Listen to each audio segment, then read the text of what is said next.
लखनऊ अग्निकांड में 15 लोगों की मौत पर एक्शन शुरू हो गया है।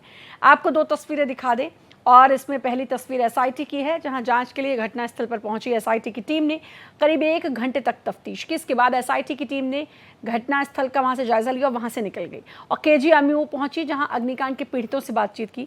दूसरी तस्वीर देखिए एफएसएल की टीम की है, जो वहां पर पहुंची और साइंटिफिकली जो कुछ भी वहां पर सबूत थे उनको जुटाने के लिए मलबे, जो जर्जर तार थे, जले हुए उपकरण, उनके नमूनों को इकट्ठा किया, जिससे आग लगने की सही वजह और शॉर्ट सर्किट के दावों की ज़मीनी हकीकत का पता लगाया जा सके कि आखिरकार हुआ क्या था, ऐसी आग क्यों लगी, इतना भीषण रौद्र रूप इस आग ने धारण किया जिसने 15 लोगों की जान ले ली।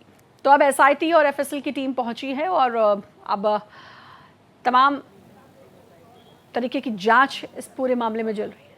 पीयूष हमारे साथ, हमारे संवाददाता जुड़ चुके हैं। पीयूष, अब काफ़ी कुछ अपडेट्स आ रहे हैं, अब एक्शन मोड में सब कुछ दिखाई दे रहा है, प्रशासन एक्शन मोड में।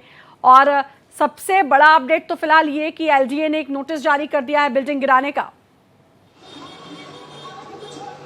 जी बिल्कुल, एलडीए ने नोटिस जारी कर दिया है। नोटिस एक बार, जैसा आपने भी बताया, एक बार पहले भी जारी किया गया था 2016 में, लेकिन वो नोटिस फिर बाद में विड्रॉ कर लिया गया। किसी ना किसी तरीके का इसमें मामला, इसमें एलडीए के कई अधिकारी भी इसमें शामिल हैं। इसी वजह से एलडीए के 6 अधिकारियों को सस्पेंड भी कर दिया गया है और तमाम 14 अधिकारियों पे और कार्रवाई हो सकती है। तो कहीं ना कहीं एक बड़ी लापरवाही थी इन अधिकारियों के द्वारा भी कि आज ये अग्निकांड हो गया और इतने बच्चों की मृत्यु हो गई। और मुख्यमंत्री लगातार इस पर बैठकें कर रहे हैं। कल उस जो घटना हुई, उन्होंने खुद वहाँ मौके पर वो पहुंचे, उसके बाद देर रात उन्होंने मीटिंग की और ये 2 सदस्यीय जो एसआईटी बनी है, जिसमें आईएएस अमृत अभिजात हैं और आईपीएस प्रवीण कुमार हैं, इन लोगों के अंडर में ये पूरी जांच होगी और 7 दिन के अंदर अंदर रिपोर्ट सौंपने को कहा गया है। और आपको बता दें कि जिस तरीके से जो घटनाएं हुई हैं, पीयूष, बहुत कुछ धांधली थी। धांधली इसलिए क्योंकि एक तो रेजिडेंशियल बात यह आई कि रेजिडेंशियल जगह थी जिसका कमर्शियल के लिए इस्तेमाल किया जा रहा था। एक निवास, मतलब एक बिल्डिंग उसमें बन सकती है, और लेकिन उसमें कई मंजिला इमारत बेसमेंट के साथ बनाई गई थी, वो भी बिना एनओसी के। जी बिल्कुल, बिना एनओसी के बनाई गई थी, बिना फायर एनओसी के वो चल रही थी। और ये बात ये नहीं कि साल 2 साल से, इतने सालों से चल रही थी। लगभग 10 साल पहले एक नोटिस आया था, ये गिर जानी चाहिए थी, इतनी अवैध थी। और अब यही हो रहा है कि एलडीए कह रहा है कि 15 दिन का नोटिस जारी किया गया है और इसमें जो भी जवाब आएगा उसके हिसाब से कार्रवाई होगी। और लगभग इस बिल्डिंग का गिरना तय माना जा रहा है, इस पर बुलडोजर चलना तय माना जा रहा है, क्योंकि लोग आक्रोश में हैं, लोग दुखी हैं। जो सारे बच्चे, मतलब कम से कम उम्र थी जिस बच्चे की, वो 18 साल का था, और ज़्यादा से ज़्यादा जो उम्र थी वो बताई जा रही, कोई 22 साल, कोई 30 साल, ऐसे कोई उम्र बताइए। इतने यंग जनरेशन, हमने इतने सारे जो भी ब्रिलियंट माइंड थे वो खो दिए और सारे परिवार के लोग दुखी हैं। बिल्कुल वही बात मैं कह रही हूँ ना पीयूष, अभी तो सपने बुनने शुरू किए होंगे उन तमाम छात्रों ने, अपने सपने देखने शुरू किए होंगे और उनके सपने जो थे उनको ख़त्म कर दिया गया। और सबसे बड़ी बात कि पीछे रह गया एक रोता बिलखता परिवार। और सबसे बड़ा सवाल ये कि आखिरकार जिम्मेदार कौन है।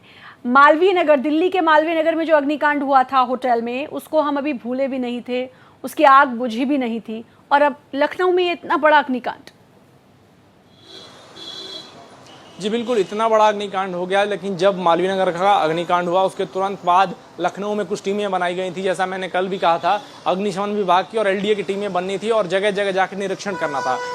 उस स्तर पर भी इन लोगों ने लापरवाही की, एलडीए वालों ने और अग्निशमन विभाग ने। अगर ये लोग उस वक्त भी चले गए होते और तमाम कमर्शियल प्लेसेस को देख लिया होता कि क्या कुछ चल रहा है, क्या कुछ सेफ्टी के नॉर्म्स हैं जो इंश्योर किए गए हैं, क्या एनओसीज हैं, तो पहले देख लिया होता, तो हो सकता है कि उस कोचिंग सेंटर पे पहले ही ताला लग गया होता और ये बच्चे नहीं मरे होते, वो वहाँ गए ही नहीं होते, बिल्डिंग ही नहीं वहाँ पे होती। तो बहुत सारी लापरवाही अधिकारियों के स्तर से भी हुई है और बच्चों को साथ ये दुर्घटना ग्रसित हो गई। आज तमाम परिवार रो रहे हैं और अब कार्रवाई होकर भी कुछ खास फायदा होने वाला नहीं है। अब पता चला है कि जो तमाम उत्तर प्रदेश के 20 शहरों में छापेमारी हुई है, 33 कोचिंग सेंटरों को सील किया गया है, 3 होटलों को सील किया गया है।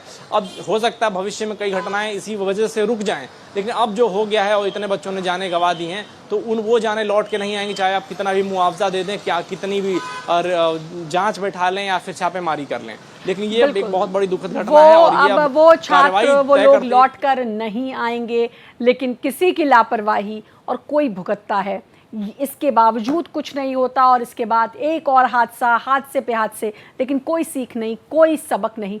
आखिर कब तक ऐसा होता रहेगा, ये सवाल कब तक यूं ही बना रहेगा। बहुत बहुत शुक्रिया आपका पीयूष, तमाम जानकारी देने के लिए।